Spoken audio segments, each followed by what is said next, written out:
So you're running a Shopify store and you're getting people to visit your brand from Meta, TikTok, Google, perhaps even Snapchat. But if you cannot get people to convert, then what's the point? Consider this example where one of our skincare and beauty brands changed their conversion rate by a whopping 223%, and their ROAS jumped from 0.7 to over 2x in the span of about a month of time of simply improving their product and landing pages conversion rate. Shopify is a powerful platform, but it's not about just setting up a store and holding your inventory. It's also about setting yourself up for success through the right conversion rate optimization techniques. We've crunched the data, tested the strategies, and in today's video, I'll be sharing a guide that could be a game changer for your business. If you don't know who I am, my name is Justin, and I'm the founder at paidadvertising.com, an e-commerce marketing agency specializing in elevating thriving brands by simplifying e-commerce growth. So the first step when it comes to improving your website's conversion rate probably goes without saying, but it's auditing your existing conversion rates. It's looking at where are you currently getting most traffic from and where is most of that traffic going to. So there's a very big difference in conversion rate if your traffic, as an example, is organic or if it comes through ads. Ad traffic is much colder. Ad traffic by default usually converts at a lower rate than any organic or email marketing traffic. So if your business is, let's say, running at the 60 or 70% returning customer rates, well, maybe your conversion rate is actually inflated. It's not a quote unquote real conversion rate because you're just converting the same people over and over again. Or in fact, if you're pushing heavily to cold traffic, or let's just say you're doing a TikTok push or a Pinterest trial for the month, it'll dramatically impact your conversion rate. So first and foremost, look at what are the different traffic sources right now that are coming through your store. List out the top 5 to 10 different traffic sources, I would say. What you can do natively on Shopify in itself, you can see where most of that traffic is coming from. And then the second part, as mentioned earlier, is going to check where's that traffic going to. Are you sending most of these people to the homepage, to a product page, to a collection page, to a dedicated landing page perhaps? So it's good to note where are these people exactly going to, because it also allows you to troubleshoot where the problem is at. The second step that is still under step 1, I would say, so step 1.2 would be to start looking through your funnel data. So if you go through Shopify conversion rate, the little panel under analytics page, you're going to see like how many people landed on the site. You're going to see how many add to carts, how many checkouts, and then how many purchases. See if there's any noticeable drop-offs on the website that could be easy or low-hanging fruits for you to fix.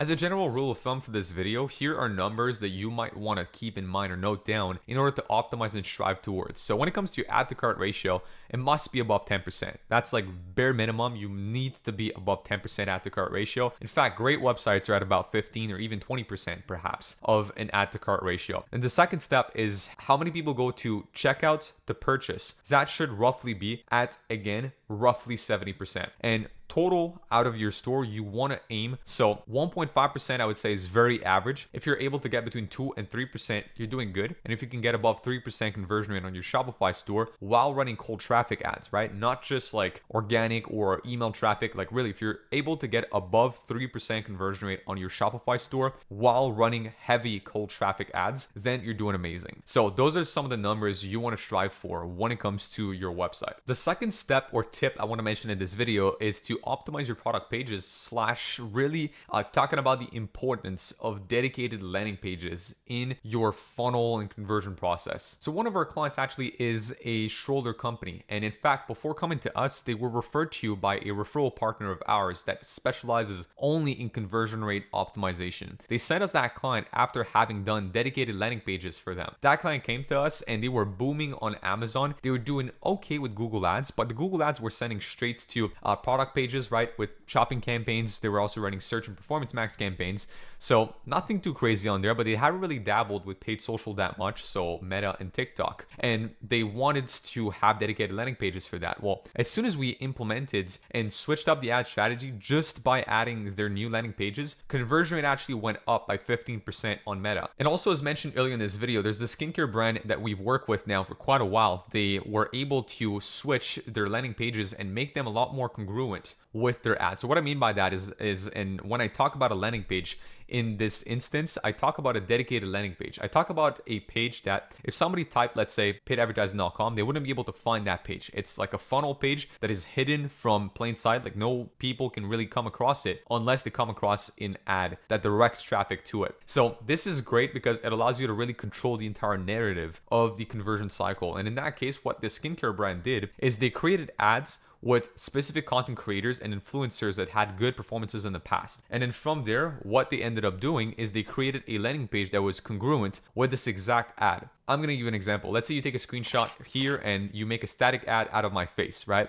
And then I direct traffic to paidadvertising.com. I could bring you to the main website and you're gonna see more info about our company and whatever, but it's not necessarily congruent with the ad. Whereas what if you ended up on the website, the first thing you see is literally the picture of me. So you're like, oh, I just saw this guy on the ad. Now I'm seeing him again on the website. And whatever I talked about, the same desire and ad angle I had in my ad is literally the same thing that is talked about in the headline of my landing page. That in itself is a lot more congruent, and that helps you have an increase in conversion rate. For that skincare and beauty brand, it literally meant an increase in conversion rate by 223% that has been sustained for over 45 days now. So it's not just as if one day the conversion rate went up by 200%. It's been sustained now for a solid 45 days of increasing conversion rate. Some of the things that you want to consider in a landing page or a product page is the upsells, the cross sells, as well as free shipping thresholds. Add more to cart as they're still on the landing page or the product page. So again, if you bought this shirt, then here are the pants that work great together. And oh, by the way, you're actually only $11 away from free shipping. So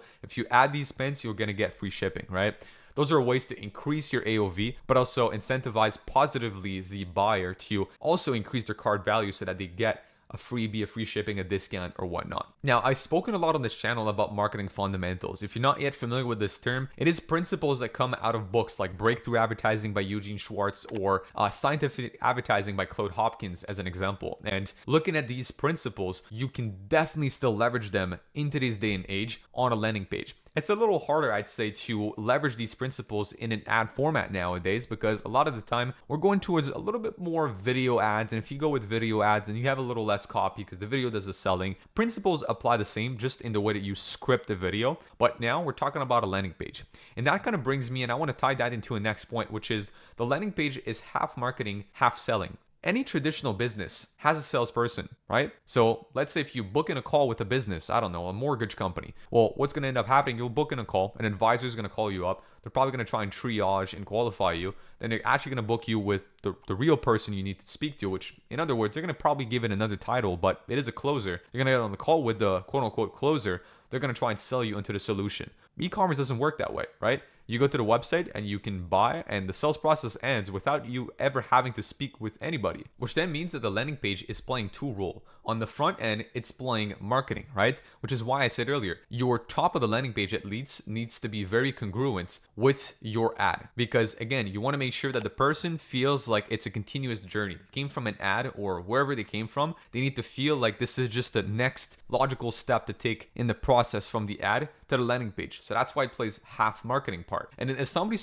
keeps on scrolling to the landing page, then this is where you start selling. This is where you want to make sure that you're bringing the sale home with objection handling, perhaps emotional selling, and making sure that you're covering every potential questions or again objections that a customer would have thinking about your product. And the biggest tip I can give you is to keep the user in mind on the landing page. If the ad traffic, as an example that you're sending, the market awareness level that you're targeting with your ads is, let's say, to a very unaware audience, then if that product, or if that person, I should say, that prospect ends up on the landing page, then you will want to speak to an unaware customer. In order to do that, you need to educate them. So it's probably going to be more educational selling on that landing page. But again, would you want to do the same thing on your traditional product page on your website? Probably not, because people are going to come from various different routes, which is why now you probably start to understand the need for dedicated landing pages, because it really depends on the marketing message that is shown. If somebody comes from Google or from, again, Facebook or from an organic post or from an influencer, and they all end up on your regular website, and you're assuming everybody is aware to the same level about your product, which truth is, that's not the case. If you're going heavy in acquisition, you have people that are a little less aware about what you have to sell. One of the key things that you need to remember is that you need to treat your landing page, especially the marketing part of it, with the same awareness level that you treat someone who's been on your ad. Because here's the thing, and you're probably going to start to understand the need for a dedicated landing page. When somebody comes in on your regular website, they will be treated the same way regardless of where they're coming from. If they come from Google, they come from TikTok, they come from an influencer, your messaging won't change. Your website's not dynamic. organic, right? So people are still going to be treated the same way. But if you're running very unaware ads, let's say on Facebook, to a very broad audience to try and create awareness and push these people on your website, then your traditional or regular message might not be good enough to convert them. You need to do educational selling. So let's say if you're targeting a market awareness level with your ads that is unaware, then you need to educate on that landing page. Whereas let's say you're targeting somebody who's very product aware on an ad, then you're probably going to be going towards more of a sales heavy approach on the landing page, which is where you're probably starting to understand why making an ad that targets a specific type of persona at a specific point in the buying journey needs to be congruent with a landing page that targets that same persona in a specific point where they're at in the customer journey. The same way, if I had a sales call with a potential prospect and they come on that call, I have to meet them where they're at. If they never ran any Facebook ads before, then I have to educate them on the platform before I pitch my solution. Whereas if they ran ads, they work with 6 different agencies and now they're just tired of it, I can't just pitch the platform nor educate them. They already know about this. So this is why I need to adapt my sales process. The way you do that with an e-commerce business is by adapting your landing page. I'm going to bundle up step 3 and 4 together, which is about streamlining the checkout process as well as bundling apps together that you might want to use on your Shopify store to boost those conversions. So I'd say 2 of the biggest problems I see with brands is usually either at the landing page to add to cart rate or the add to cart to checkout. It's usually where most things are breaking. It's very rare that a brand has a problem between checkout and purchase. Very, very rare. So what that means is that a lot of people go on the site, either they're low intent buyers or, which is most common, there's something wrong with the website or there's something that just doesn't really incentivize a conversion. Pricing is too high. There's no real offers. We're not speaking enough about the brand or the product. So again, there's a miscongruence, as I keep saying in this video, from the ad to the landing page. That's usually why somebody would go from the landing page view, but would never start an add to cart process. Now, when it comes to add to cart to checkout, well, that usually is because, again, we're missing the kind of push over the line. We're missing the emotions. We're missing kind of an offer to incentivize that. Luckily, for both of these, there's ways to solve that. To solve usually from a landing page view to people not adding to cart enough, that is purely landing page. You have to make sure that, as mentioned earlier, create dedicated landing pages, make sure the marketing message is congruent with the message position in the ads, and that will usually do the trick. When it comes to add to cart to checkout, that is where you might want to offer specific offers, free shipping thresholds, urgency, social proof to help with that. So some of the ways that I think you can benefit from, or apps again that you can use to track that, one of the first ones I'd say is reviews.io. It helps you add more reviews, even video testimonials from customers on your landing page, and a reminder to be mobile friendly. A lot of people sometimes, if I see their product landing pages on mobile, very long, right? You have to scroll. There's a lot of stuff. Utilize carousels where you can add information on a horizontal basis. So let's say reviews as an example. Instead of having your customer scroll through, let's say, hundreds of reviews, which is just way too long to do, have reviews in a small section and have people scroll sideways. They swipe instead of scrolling, which is, again, one way to just increase conversion rate. A second app that you can use is called Replo. Replo.app is their website.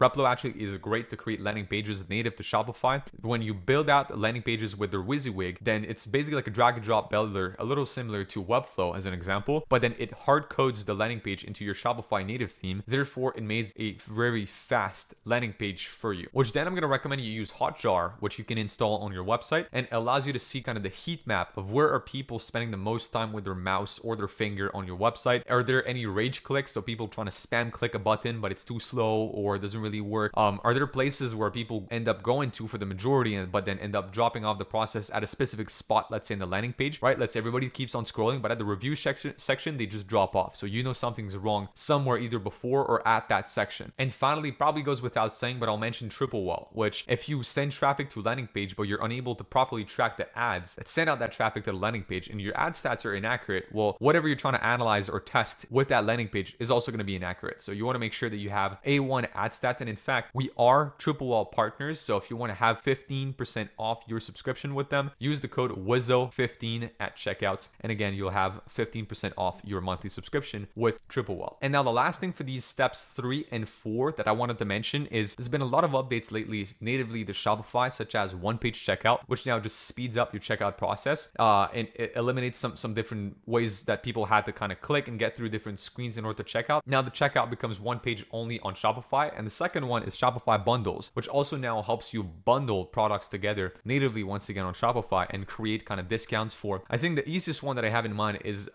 this company called Cuts Clothing. They do that all the time. they have their pants or their joggers and their t-shirts, which they go very well together. They're always going to create bundles. Like the t-shirt could be sold for $50. Let's say the pants for $100. So if you bought them separately, your order would be $150, but they have then this bundle, which is, let's say, $115 if you buy both of them as a bundle together. Step number 5 in this video is to properly utilize email marketing. So email marketing is incredibly important to help out your ads as well as your brand and just website in general. Because look, let's just say you've sent traffic this week, okay? And I've made a whole video on the channel, which I invite you to check out, which is about understanding attribution.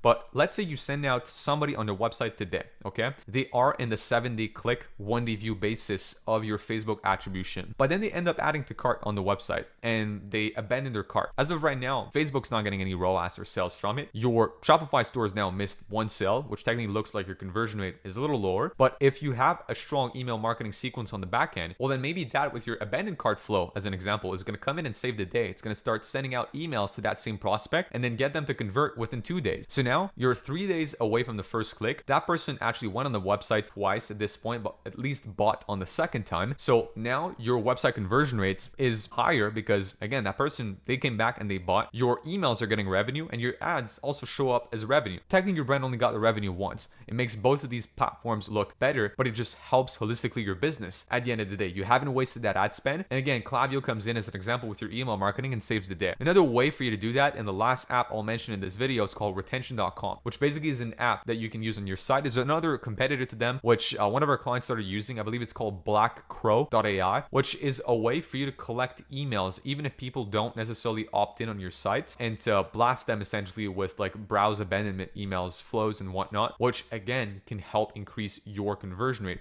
It helps you pick up more emails from people on your sites, which, as mentioned, helps you get better sales overall for your brand, higher conversion rate on the websites, and better results on the front end with your ads. The last thing I want to mention, so step number 6 would be data analytics for continuous improvement. Look, I already mentioned Hotjar earlier, which allows you to check out the heat maps on the website, but Google Analytics is pretty much one of the only platforms you can really use to track the stats and your A/B test that you are going to end up doing with your landing pages. But if you know, just like me, Google Analytics is not the most accurate one. It relies heavily on UTMs. It misses a lot of the data, like it doesn't pick up every conversion. But this is why in CRO, you need statistical evidence. Brands that are just starting out or brands that are basically getting no sales is incredibly hard to perform CRO because there's not enough volume of sales to really track improvements that you make on the website. It's too much of a long shot to track any improvements. Let's say you have 100 people coming up on your website and you make one change. Probably going to take a while to, again, get enough data to make sure that whether or not this change really impacted your conversion rate. Whereas if another brand had 100,000 visitors in a same given monthly period, then chances are it's a lot easier and a lot quicker also for you to have an iterative cycle in your CRO process. CRO is the type of thing I recommend brands to do once they're a little bit more at scale, once they start getting more revenue, right? They need to have, ideally, people say 100,000 or so visits a month. It can be a little less than that, but usually it helps when a brand has about 100K visits in a month because that's kind of the sweet point in order to really track the impacts that you make with these small tweaks on the website. Now, if there's one thing you can walk away and hopefully take away from this video is how the entire ad and acquisition process works in an e-commerce brand. Okay, now you made an ad, you caught somebody's attention and you were good enough to send them to the website. Great. Now the website needs to be congruent. This is why you need a landing page. You need to meet the person at the same level that they were met with the ad to make sure that, again, the customer journey is seamless. Now, you not only need to meet them where the marketing was at, you need to start selling them on a solution with that same landing page. You also need to have a seamless checkout process to eliminate any kind of backdrop or fall down in people. Well, that's why you have apps like retention.com or blackcrow.ai, and that's why you have email marketing to pick up essentially any people that would have fallen down from the layer 1 essentially of people that would have went to adding to cart or checkout. So that's why every step in that process is important. Not just ads, not just emails, not just CRO. Every single one of them needs to be optimized for you to have a higher conversion rate. So with that said, if you got a good email marketing team already and hopefully a high converting website, I'd love to speak with you about how our agency paidadvertising.com can potentially help you out on the paid advertising side of things. So click the link down below and book in a call to speak with our team. And with that said, if you're not yet at this point in your journey, well, join our free school community where we have over 20 hours of free content for you on our ads methodologies, how we work at the agency, and help you hopefully run ads on your side successfully. So on that note, I'm going to wish you guys an amazing day. Check out other videos on the channel for some more useful e-commerce marketing tips, and I'll see you in next video. Peace.